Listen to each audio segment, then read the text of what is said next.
All right. Hello, this is Dr. Williams, and I hope you're able to see my full screen. I think you are, in reference to the PowerPoint. I am sharing my screen. So, yes, I think you are. Okay. So I have two screens in front of me. So I have a big screen that has the PowerPoint, and I have another screen that has a smaller version. With that being said, we're going to go ahead and get started. Hope that everyone is enjoying this week, their snow week. And what I would like to do is I'm going to go ahead and talk about some things that we need to consider when we consider who we are and how we show up in this world.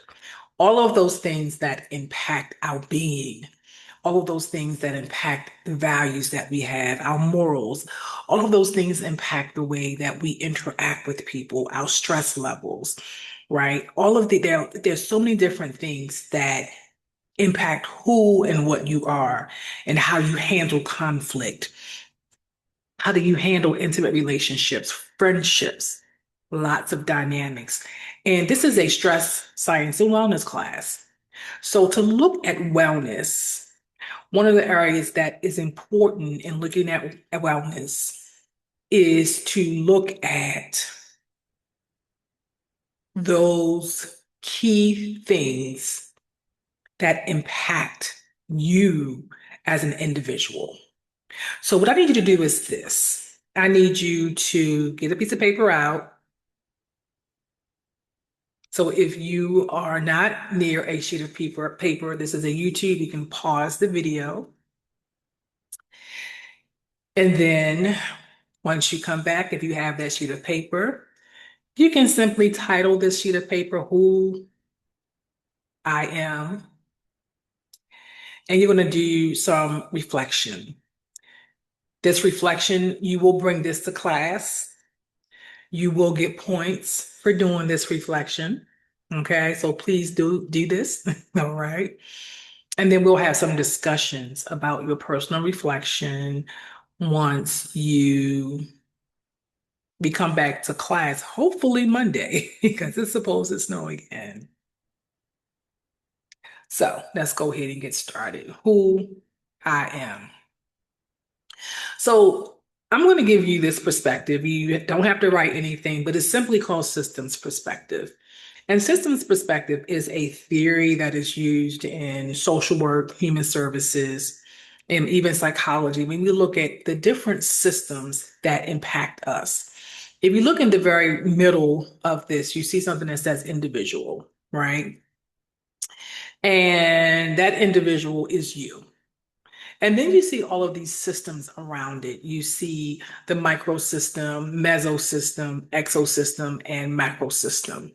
So in these systems, like for an example, if you look at that diagram, you see for the microsystem, and I'm sorry I'm looking two ways because the PowerPoint on this screen is actually a lot bigger. You see things like your home environment, school, neighborhood, your immediate family. These are all things that impact you, impact who you are. Once again, how you show up in the world.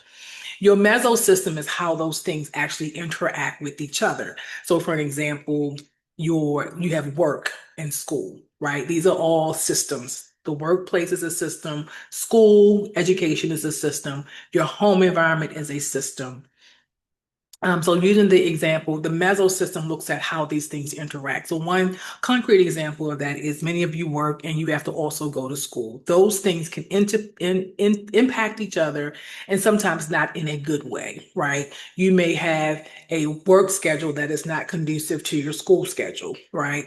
So you may have to cut out some of your work hours, reduce those work hours because it's like, okay, well, you may have school during the day and then you have a job that also has day hours and those two things are not really intersecting. Or maybe your school schedule works out in reference to I have school during the day, I work in the evening.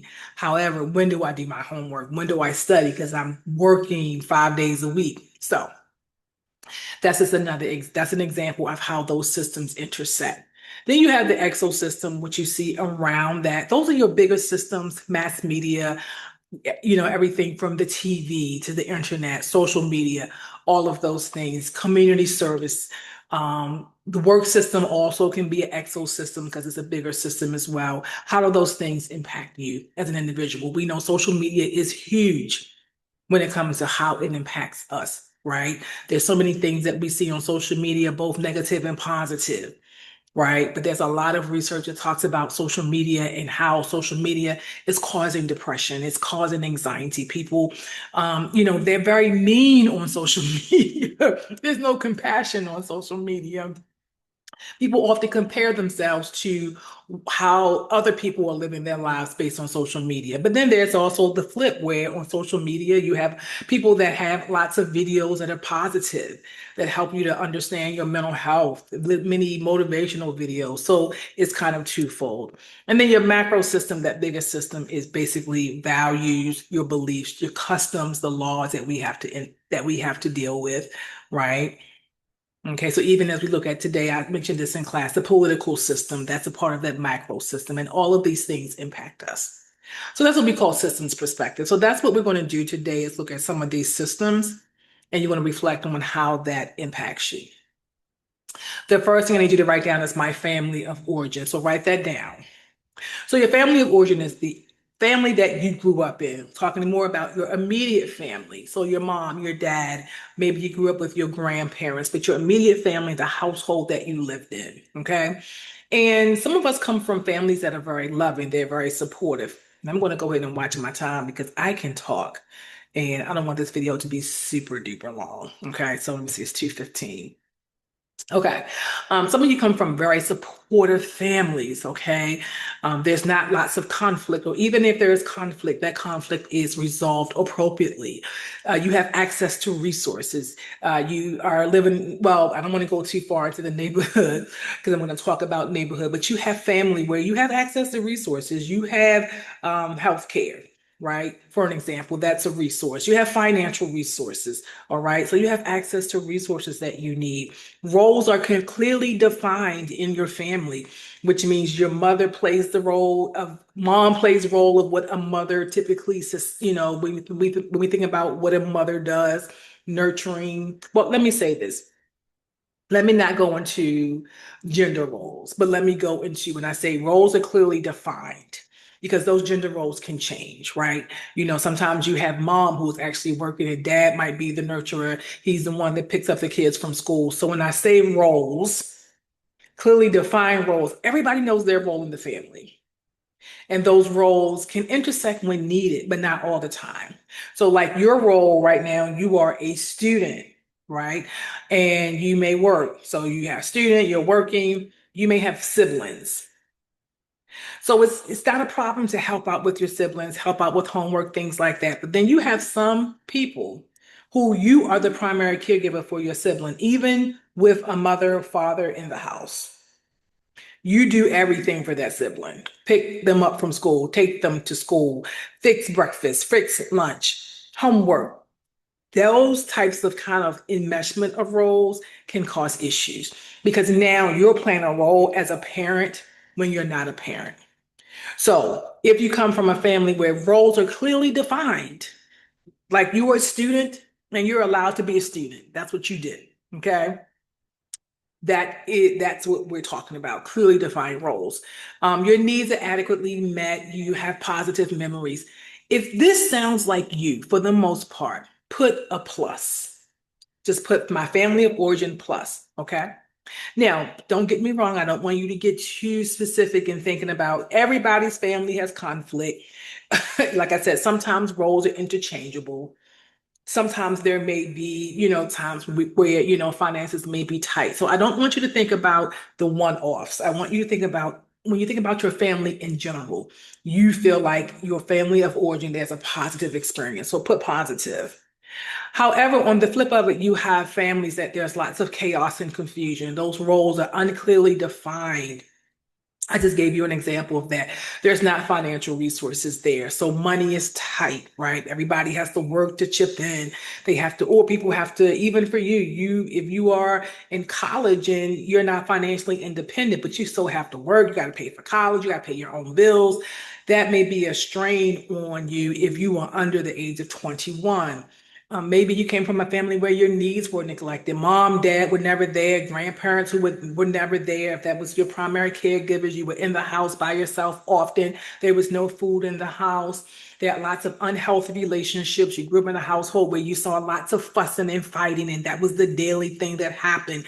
Maybe there's a history of trauma. Some people unfortunately have families where there's so much trauma that's there. Trauma, physical abuse, emotional abuse, sexual abuse, neglect. You did not feel protected by your family members. You have sibling rivalry, which is serious. Now I'm talking about the regular fighting that you do with your sibling, but sibling rivalry where y'all can't stand each other. Like you have siblings that bully their siblings.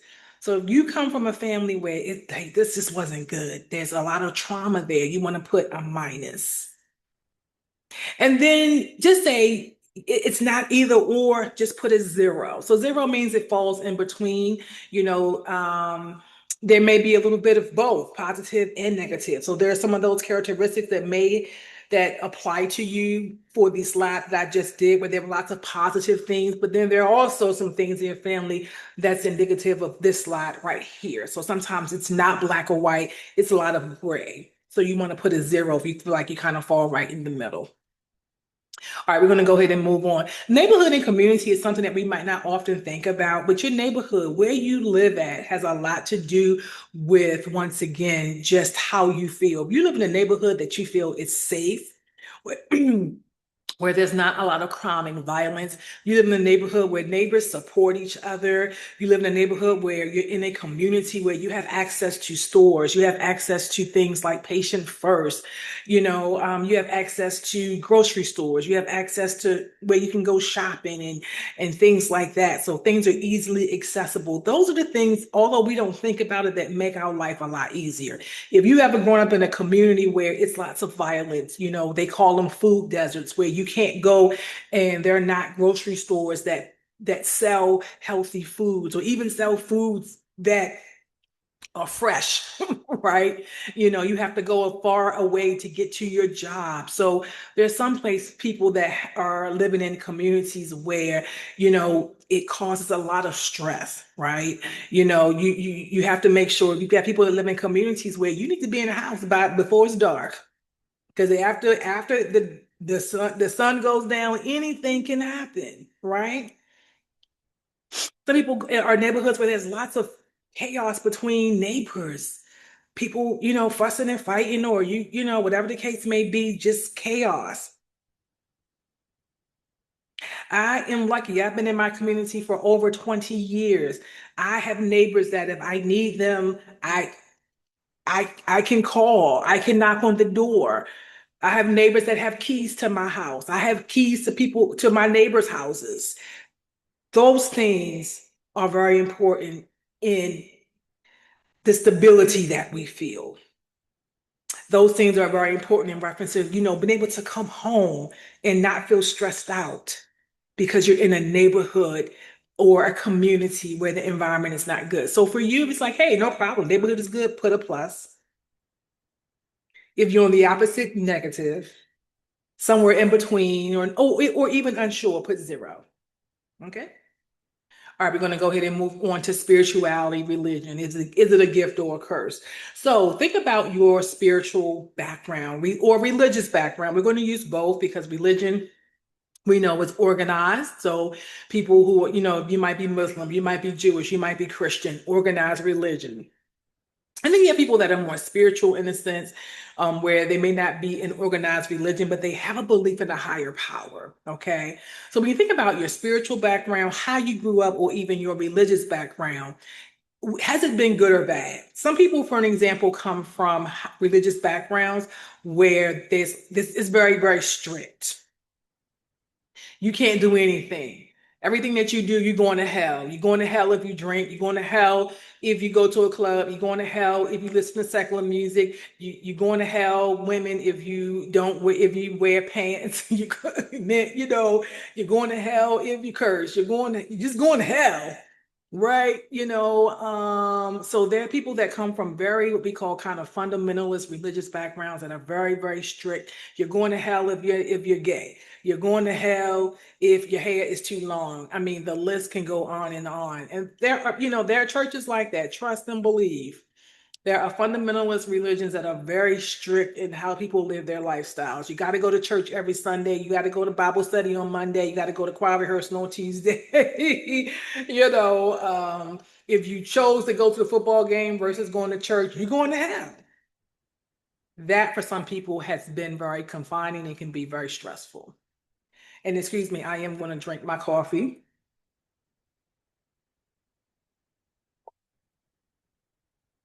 while I'm lecturing. Okay, so then if that's kind of like for you, if you come from a household where that religious background doesn't feel like love and support, then you want to put a negative. But maybe you come from a household where religion or spirituality has been a positive experience, where you understand that there's a higher power above you, right? Where you know that you don't have control over your life, but that higher power does. Where you feel love, you feel compassion, you feel support, you feel grace, you feel mercy, you feel forgiveness because of the religious background that you have been raised in. People believe in the ideas and the concepts of giving radical compassion. They believe in the concepts of radical forgiveness. Even if you do some things wrong, you understand that you will be forgiven. There's grace that is given to you. So for some of us, I come from a religious and a spiritual background, and religion has been a very important part of my life in a positive way. So for me, I will put positive. So either positive, negative, or for some of you, it might be zero. Maybe you don't come from either, right? You may come from a family that doesn't have religious beliefs or spiritual beliefs, and that's fine as well. All right. So maybe there's no impact. You want to put zero. So you should have three things down. You should have family of origin, neighborhood, and then religion. Once again, make sure you do these things because if you don't do them, that means you're not going to be able to participate in the activity that we're going to do, and you're not going to get points for this. Great. Education system. The education system, think about your school. Think about your schooling.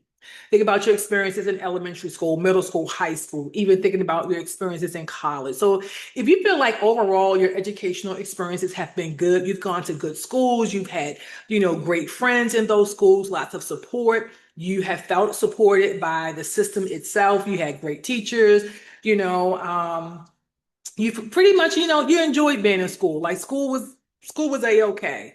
You got a chance to participate in many activities in the school setting. Excuse me, be involved in those activities where you got a chance to connect with other your fellow classmates. Maybe you got awards in school, you were valedictorian. So if school has been a great thing for you, you want to put a plus. Okay. If for you, school sometimes for some people have been a nightmare. You come from schools where you don't feel supported. You come from schools where you feel isolated. You come from schools where they don't support. Maybe you are different in the way you learn. So you come from a school that doesn't support that difference in learning styles. You come from a school where it's a lots of cliques happening. So if you're not a part of the this clique, that clique, you ain't a part, right? You come from schools where there's lots of violence, there's chaos. You come from a school where you're glad that you were able to make it home that day because there's just that much chaos in the school systems itself. Some people go to schools where the students are running in the hallways, they cussing out the teachers, they cussing out administrators, right? It's just chaos. Okay. So if that was kind of your experience in general, any of those things that I may have named, where you can say, what, school just wasn't my thing. Or maybe you just hated school for whatever reason. Put a negative. And then that zero, if you don't have an opinion on it, or you're kind of in the middle, right? Maybe you went to a school where there was a little bit of both. There were lots of positive things, but there were some negative things as well. Okay. Education. All right, jobs, occupation. So jobs out, that's a very important part. As most of you are 18 and over.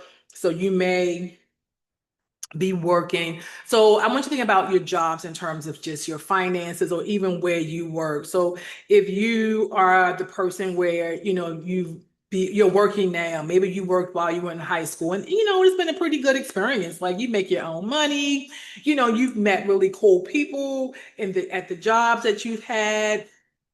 You can pay your own bills. So for you having a job, you may be beginning to build some skills that you need for future jobs. Some of you may already have certifications. You might be a barber. You might be an electrician. You might be a stylist where you've actually gained some of those trades in high school, right? So some of you may already have degrees, okay, and coming back for another degree, therefore been able to get good jobs where it's going to help you with your career. So if jobs have been pretty good for you, you can be like plus, maybe, but on the opposite end, some of you may have jobs that are very stressful. Some of you may work in industries like being a waitress or a waiter that's very, very stressful. You're interfacing with lots of people and people aren't just nice. So maybe when you go to your job, you just don't like it. The customers are rude. Maybe your coworkers are rude. Or you work a job where you work lots of hours, but you're not making lots of money. Okay. Or you have a job where you have a supervisor that doesn't care about the fact that you're in school. So, negative. Once again, if there's no opinion about that, you can just put a zero. All right, almost done. Your physical health. So, thinking about your actual physical health. How is your physical health? Do you have high blood pressure? Do you have any type of ailments? Are you chronically ill? Right? Do you have any type of other diseases that really impact your body? And I'm just trying to think about some diseases off the top of my head, which I should be able to. But any diseases that you might have, unfortunately, it could be cancer. You know, maybe you have some type of disease. I wonder why, I don't know why arthritis is coming to me, but that is something that you may have, even if you are young, okay? Arthritis, maybe you have, once again, is another one that's coming to me. But anyway, some type of ailment or disease, diagnosed disease that you have, okay? Physical, physical. That causes you lots of stress. Maybe you have women, we have to deal with people have what is it? PCO disease. I'm saying that wrong. That's an acronym. POC disease. Okay. But any type of ailment. Or maybe you just get chronically sick. Every year you get the flu. You get COVID every year. Okay. So if for you your physical health is just not good, then you want to put negative. Positive means you have pretty good physical health. You don't get sick often, or even if you have some type of ailment or disease that it's being managed by medication, it doesn't really bother you a lot. So you want to put positive. And once again, that zero if you fall somewhere in the middle. Okay.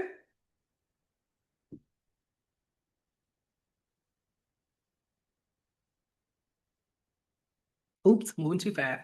Mental health. So mental health, and when I'm talking about mental health, we're talking about, do you feel like in general, how is your mental health? Are you chronically stressed out? Have you been through lots of trauma? All right. Do you have to, or do you have some type of diagnosis where you have to be managed under a psychiatrist, like anxiety disorder, depression, ADHD, obsessive compulsive disorder? See, I can run those off because I'm a psychologist. These types of things that people have to be medicated for, schizophrenia, right? Bipolar, so some type of what we call them DSM diagnosis. Or even if you don't have a diagnosis, some people might say, my mental health is not good. I'm chronically stressed. I'm chronically depressed. All right. Always feel like I have lots of issues. There's always lots of conflict around me that's causing me stress. So that is your mental health. You see kind of all of these things, these little bubbles, right? That can impact your mental health. So if your mental health is on the other side of what I just explained, you would put negative. And then positive could mean, once again, your mental health, and let me, once again, I wanted to look at what happens the majority of the time. Everybody gets stressed out. Everybody will have anxiety at some point in time. Everybody will have depression. So we're not talking about when I say a one-off, I mean things that happen in life, right? If someone in your family passes away, you lose your best friend. Your best friend unfortunately maybe gets killed in a car accident. You're going to experience depression. That's very normal. Okay. COVID, a few years when COVID happened, everybody was depressed, stressed out, social skills going out the window. It was a bunch of stuff happening. People had lots of fears about COVID. That was that was normal, right? So so when you think about your mental health, I'm not talking about those normal things, but I'm talking about things that these things are more chronic. Okay. This is kind of your life, these things that you're dealing with. Okay. So that's where you're going to put that negative. And that positive is like, you know what, for the most part, you might deal with stress. I might have bouts of depression. I may have bouts of anxiety when things are happening. But for the most part, I'm pretty good. I have some coping skills. I'm able to deal with that depression when it comes. I'm able to deal with that stress when it comes. Okay. And then negative so that'd be positive. And then a zero for maybe you have no opinion about it at all, or you fall somewhere in the middle. Because sometimes you can be in that middle where things are really, really good and things are not good. Sometimes we have periods of our lives where, like, for an example, if you lost a parent or grandparent around the anniversary of that person's death, you might say, my mental health does not do good at that time.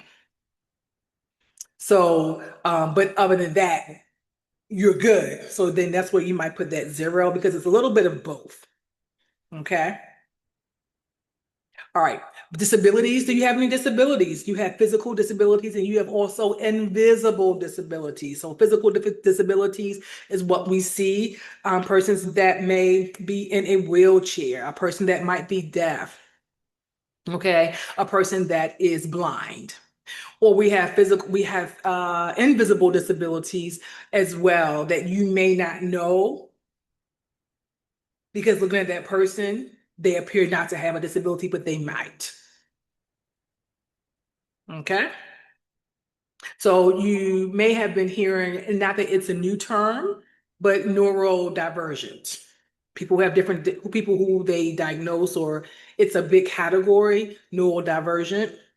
And under that category, it's persons that have autism, persons that may have ADHD. So it's a spectrum of disorders that fall under people that they now call neurodiverse, which means they process differently, they learn differently. Okay. And you can't tell often by looking at someone. Okay. We have people that they have Asperger's, or people who are high functioning autistic. And when you look at that person, you may not recognize or know that they are actually have autism. Okay. And then you have people that have what we call low functioning autism, right? Where you definitely can see based on their behaviors. So if you have no disabilities, you want to put plus, or even if you have disabilities, but you're able to manage, those disabilities do not impact you in a negative way, then you're going to put plus. So we're looking at not whether or not you have it or don't have it, we're looking at the impact of it on your life. Okay. But if you have disabilities that have negatively impacted your life, you want to put negative, and then zero, once again, it's the middle ground. Addiction. Do you have any addiction issues? Okay. So addiction can be anything from drugs, social media. Okay. All right. There are lots of sex addiction. So there are different types of addiction, but we all know what addictions are. So whether or not you have dealt with addiction, or you may have family members that deal with addiction that impact you. Maybe you have a sibling that is an alcoholic, or maybe your mother or father has had experiences with substance abuse and you grew up under that. So that might be a negative whether or not addiction has impacted you personally because you've dealt with addiction, or you have family members or friends that deal with addiction and therefore it's impacted you because of the close relationship. You want to put negative. Positive means you don't have any experience with that, or it doesn't impact your life. Zero could be a little bit of, once again, both, or no opinion at all. Okay, well, I guess I'm gonna say personal finances. So that's another one. I know we talked about jobs, but remember that we got people that you they may not work, but your finances are still good. So I can say I'm an example of that. When I was in college, I did not work, but I had no financial issues because I had parents that were middle class and they were able to send me to school, pay for school. They gave me money, so I didn't have to worry about working. So when I say finances, I'm not talking about a job. I'm talking about access to financial resources, but not as your parents. Maybe you got a trust fund, but finances is not a concern for you. So if that's not a concern for you, you want to put a plus. But if finances are a concern for you, you have bills that are not paid. You have to pay for school, which is very stressful. You have your credit, you have bad credit, negative, and then zero in the middle. All right, trauma. We kind of talked about trauma a little bit when we talked about family, but remember, trauma can happen inside the household, but can also happen outside the household as well. So trauma can be anything from physical neglect, sexual abuse, rape.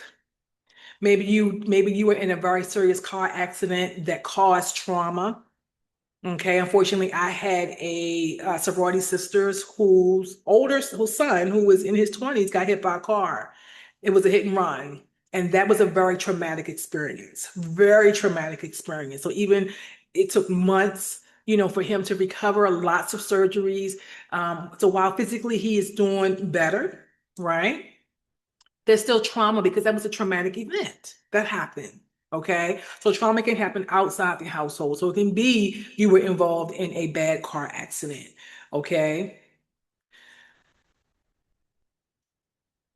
So anything from emotional abuse, maybe you've been in an abusive relationship, domestic violence, well, now they call it intimate partner violence. Okay. IPV. So maybe you've dealt with that. Okay. Maybe you have witnessed someone being murdered or killed. Those are all traumas. So if you've not experienced any traumas or they don't impact you, maybe you have, but you've gotten through that, you've been to therapy. So if it's not a major impact on your life, a plus. But if you have some traumas that still impact you, you want to put a negative, and then a zero for maybe somewhere in between. All right, we're almost done with this. Expectations. So some of us have to deal with these norms of society.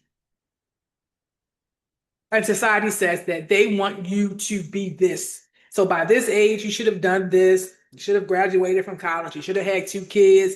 You should be married by this age. You should be this. You should be that. You shouldn't be this. You should dress this way. You shouldn't dress this way. All the different things, right? So some of us are really impacted by the way society thinks that we should show up, right? As a female, as a male, as an older person, whatever the case may be, age. Like many of you are college age, so the expectation is, oh, you should be in school right now, right? And for some people who decided not to go to college, they may feel like I'm not living up to the expectation that I should be college educated. Okay. So for some people, that's very, very stressful. How should I dress? Right. If I'm a female, I'm supposed to wear pink. I'm supposed to be, feminine. Some people are like, well, I don't feel like being that. You know what I mean? That's not who I am. I don't want to wear dresses. I don't want to wear pink. You know what I mean? I don't want to appear to be quote unquote stereotypical what feminine looks like. Right. So those expectations of what society puts on us. So if you felt that you have fallen under that pressure of society expectations, and those expectations, when we say society, that can be school, it can be in your household, it can be society at large. But when they say this is what you need, this is what gender looks like. This is what being a heterosexual looks like. This is what being a homosexual looks like, or whatever the case may be. If you feel like that has caused pressure for you, where you have to go into an environment and you literally have to then change so that people can accept you, then you want to put negative. Positive means you don't have any issues with this, or you know who you are, and you're like, I'm going to show up how I show up, take it or leave it, period. No problems. And then the last one is, I think, the last one is isms. Any type of isms that you have dealt with, racism, patriarchyism, feminism, ageism, okay, Islamism, conservatism. This can be a whole song. Nationalism, sexism, Marxism. Okay, I'm sorry. Yep, this is what this crazy person right here is who y'all gonna see Mondays and Wednesdays. So get ready. If you want a professor that's gonna come and stand before you and do this, it's not me. All right. So, but some of us deal with these things that are very, very stressful. Okay. So if that has impacted you, ageism, feminism, being in an environment as a female, but being treated differently because you're a female, for an example. Maybe you are a certain religion, you're Islam, right? Muslims, and you face discrimination because of that, right? Ableism, right? Where because you have a physical disability, you deal with being treated differently. You deal with having a problem getting a job because they see your disability, right? And they see that they feel like that's deficient when we know it's not deficient. But society says that. So if that has not been good for you, those just to give you an example, put a negative. But if you haven't dealt with any of these isms, put a positive. Okay. Or once again, it's not about what you've dealt with, but how you deal with it. So you may have experienced racism, but you're like, nope, I've experienced it, but it don't impact me because I know who and what I am. Right. So we're looking at how these things impact you. All right. And 0 for neither or, right? Sometimes you might fall in that middle. And okay. So these are all the impacts of what life looks like for you. And when we talk about stress, science, and wellness, right? All of this is a part of the things that can impact your wellness, period. So as I told you in this class, we got to be reflective of who we are, all those things that make up who we are, because that, once again, that's how we show up. That's exactly how we show up in life, right? Or those are the things that impact how we show up. And then because it impacts how we show up, it impacts our wellness. So when we can begin to kind of tease these things out and recognize, hey, you know what? I do have some things. I do have some family traumas. And because I got family traumas, then it's difficult for me to show up in relationships in a positive way. I'm so used to not trusting people. I'm so used to being betrayed by people. I'm so used to chaos that so even when I meet new people or when I'm with my friends or with my mate, I'm still expecting the shoe to drop because I come from a family where there's chaos. That impacts your wellness, right? And then indeed, because that impacts your wellness, it impacts how your emotions, it impacts your perceptions, how you see things, how you perceive things. Then it begins to impact your physical wellness. Now you have things like ulcers. Now you have migraines. Your body can't fight illnesses because your immune system has been compromised, right? All of these things work together. All right. So we'll have a great discussion. This is probably too long, but guess what? You ain't been in class in what, 2 days now. This is what we call a YouTube. You all have them. If you are a YouTube junkie like me, you don't have to watch this all at once. You can put it in your save, watch later list, watch a little bit at a time, but make sure by the time we come to class next week, you have watched the video. You've done your worksheet. Your worksheet just, and that's a piece of paper. There's nothing in Canvas. I did not put anything in Canvas, just a regular sheet of paper that looked like this. Paper. That's what I want you to do. And write on it. Put your name on it and bring it to class. Because you will get points for it, and we'll do some group work regarding some of these things. Hopefully I'll see you on Monday. We'll see. Peace. I'm going to stop sharing and I'm going to fare you goodbye. Have a nice day.